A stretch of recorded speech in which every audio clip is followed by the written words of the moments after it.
On today's segment of Move Better Mondays, we are going to help you fix those tight hip flexor problems.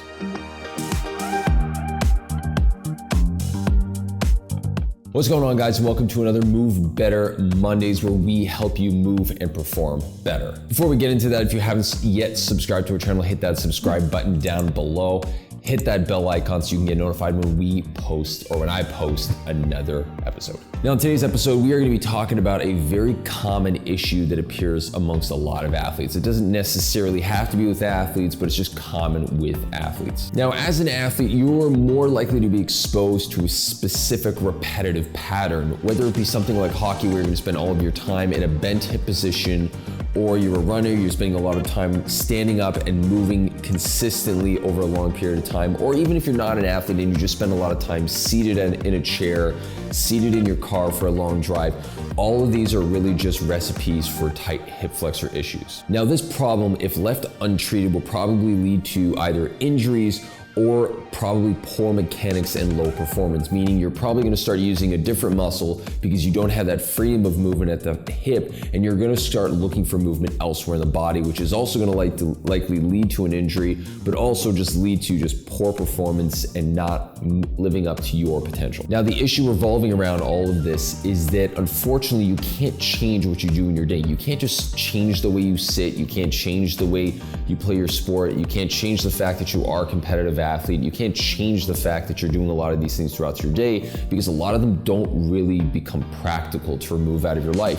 So the only solution for this is you have to build a structured plan or a structured system that's going to help you kind of curb the intensity or curb the longevity of how long these things, or how long your body is in these positions, and maybe start reversing some of the effects, or at least stop them from progressively getting worse. Before we go any further, how many of you, is a question for down below, how many of you have ever felt tight hip flexors or some tightness in the anterior hip, and what did you do to resolve the issue? Before we get into the specific exercise I'm going to use, I want to talk about the goal of this. Now, the goal of any type of exercise or any exercise plan you're going to use should be always to bring you back to the nice standing neutral spine position, especially when it's issues around the hip.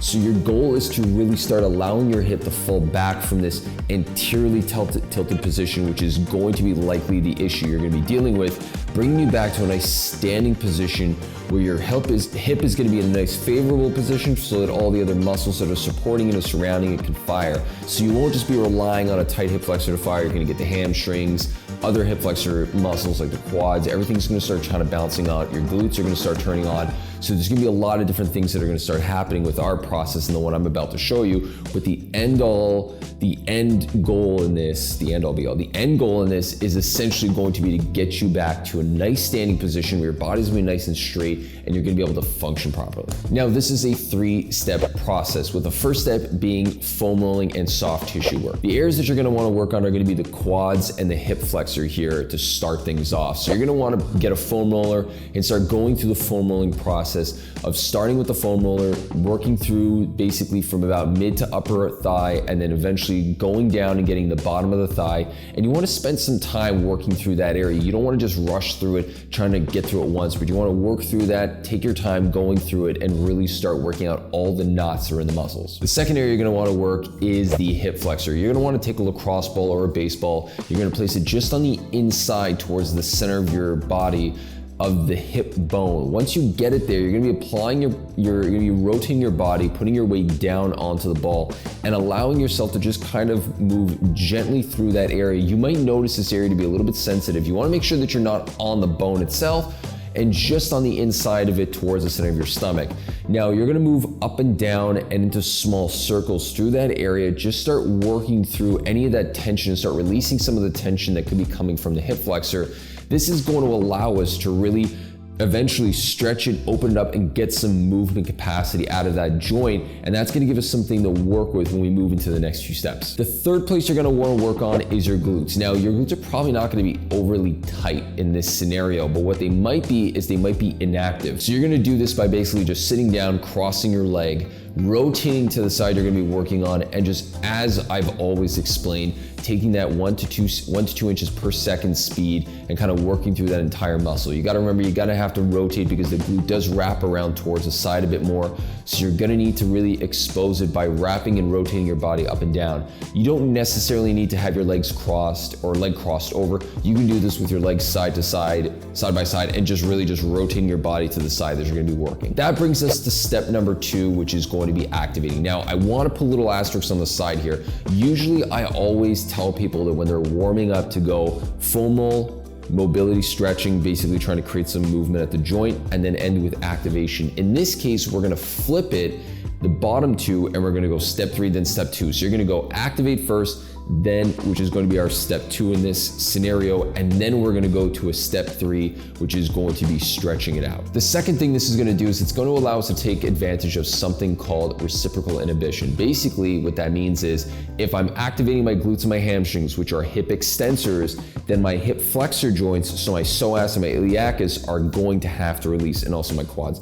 They're going to have to release because 2 on the opposite side are working, the 2 in the front have to turn off. It's a way of actually allowing us to kind of release the tension off those muscles, let them kind of relax, even just for a brief moment. That's gonna allow us to get to step 3 and actually start working through them. So the exercise we're gonna do for this is going to be a hip bridge. Now, I would prefer, if you can do a hip bridge, do it single leg if you have the ability to do that. If you're strong enough to do it single leg so you can really start making sure that both sides are actually getting released. Because if you do it with both legs and you have a compensation where you are significantly stronger on one side than the other, you might not get the complete release off the side that's not really working as much, because the other side is gonna be doing the majority of the work. So if you can go to single leg, go single leg.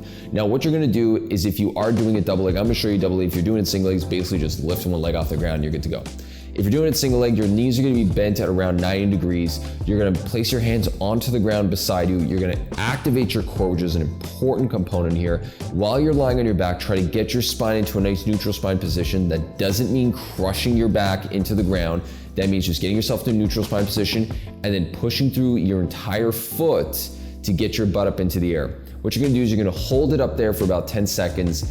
And then once you've done that 10-second hold, you're gonna go up and down for 10 reps without stopping.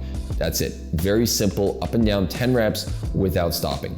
And step number 3 is going to be stretching out the quad and hip flexor area. What you're gonna need for this is either a chair or a bench. You're gonna place the back foot up onto the bench. So you're gonna notice that as I'm doing that, it's gonna allow me to kind of stretch and squeeze and basically flex the knee as much as I possibly can. That's gonna stretch the quad, and then getting up into that tall kneeling position, I'm gonna be able to get that hip flexor to stretch. The key here is to make sure that the core stays activated. A lot of times I've seen this stretch done where the core is just released, there's no real structure, there's not real any rigidity in the body that's helping us stay in that nice position, and usually we just kind of relax, and then the hip flexor just kind of falls back into that anterior tilt. In this case, you wanna make sure that core stays tight so that hip flexor can stretch from that neutral spine position. And what you're gonna do here is just hold that position for about 30 seconds. If having that leg up is way too hard, then you can split this up into 2 stretches. You're gonna do one where you're gonna be in a kneeling position and you're just gonna slide forward, stretching out the hip flexor. The second one will be you standing up and just grabbing the knee, grabbing the foot from behind you, and doing a classic quad stretch. Putting this all together, you're gonna wanna repeat this 3 times in one bout. So that means that if you're going into your workout routine, or you're about to practice your sport, or if you're just at home and you're just feeling that tight hip and you wanna get it released, you're gonna wanna go through this 3 times. So just cycle through it again 3 times. That's gonna be enough to really start re-educating and giving your body some strength to stay in that posture. This is something I get a lot of my athletes to do, especially the hockey players that I deal with, because it really just comes down to their hips being very tight during their trainings, during their practices, and during their games. And when they come back from the season, this is kind of built up over a long period of time. So I like to start with this, and this is a tool I like to help them, give to them so that they can use it during their season. And before you go, please be sure to hit that subscribe button if you haven't already. If you have any questions, leave them down in the comment section. Looking forward to hearing from you guys again. Take care.